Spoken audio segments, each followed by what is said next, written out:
It is Razer's twist to the common Xbox One controller with 4 additional buttons and chroma lighting. Now when holding it or gripping the controller, it feels identical to the Xbox One standard controller, so you will not feel disarray or feel like a new environment that you cannot play with.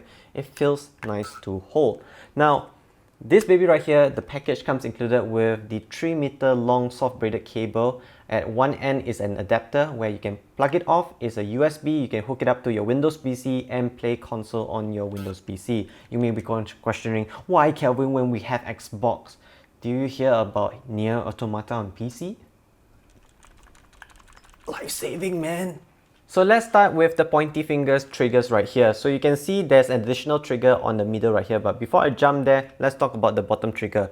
The bottom trigger is very nice. It has good recovery, but there's also a slider right here where you can push it towards the end. You can bottom up the trigger halfway only, and so it's better for faster recovery and for triggered people who love to trigger their triggers. That sounds weird, but anyway, I wish Razer implemented a 3-stage step so people can choose semi, halfway or full bottom-up triggers. That will be much more practical and mind-blowing feature to beat the competitor easily.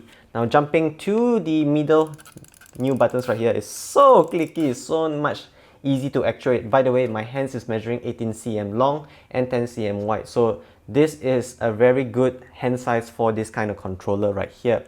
In fact, I actually remapped the two top trigger buttons right here to the middle, is because the middle is so much easier to actuate than the top. I feel that the top feels harder to actuate in my opinion since the Xbox Standard One controller. What Razer can do is they can make the button at a higher profile right here to come more of the edge to streamline or follow the edge of this controller here. So we can actually use the middle part of our pointy finger to trigger it sideways like that on the top trigger. That will be good in my opinion for ergonomics.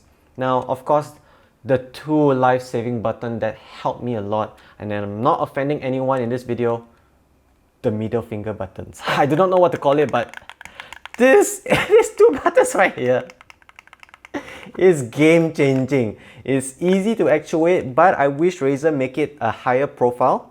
Okay, the size is correct, just higher profile, because if you're talking about a hand size of 8 to 10 cm, those kid size, it's not easy for them to trigger the bottom triggers right here, so higher profile would be nice, but definitely this is life-saving in my opinion. So let's jump to the top plate right here. The A, B, X, Y buttons right here has a very mechanical switch feeling to it. You can feel there is full click, click, click and tactile feedback. Now, when it comes to these arrow buttons right here, it's harder to actuate than the buttons on the A, B, X, Y, and I feel that the travel is halfway compared to these buttons right here, which has a full travel. I wish both of them are same. The joysticks are fine. The chroma lighting is just limited on the top plane right here. I wish in the future Razer can implement an all around the controller at the sides right here. That would look amazing, especially for low ambient setup, where imagine breathing effect and pulsing of LED light. That would be a game changer, and having more chroma on a controller would be overkill, but I say go for it. Now, people may argue, Kelvin is just a controller with RGB lighting on top and 4 additional buttons. What else I get? It's not what else you get, it's what you can do better, because I like to play open world games and I like to have certain function to be mapped at certain triggers. I don't like to multi-press like A, B, X combo like that. It's so stupid and slow in my opinion.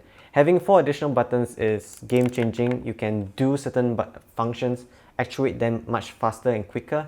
In fact, if Razer can add additional 4 in a total of 8 buttons, God knows where they can add more buttons around the controller. Go for it. Having more buttons will not limit you. Having less will do.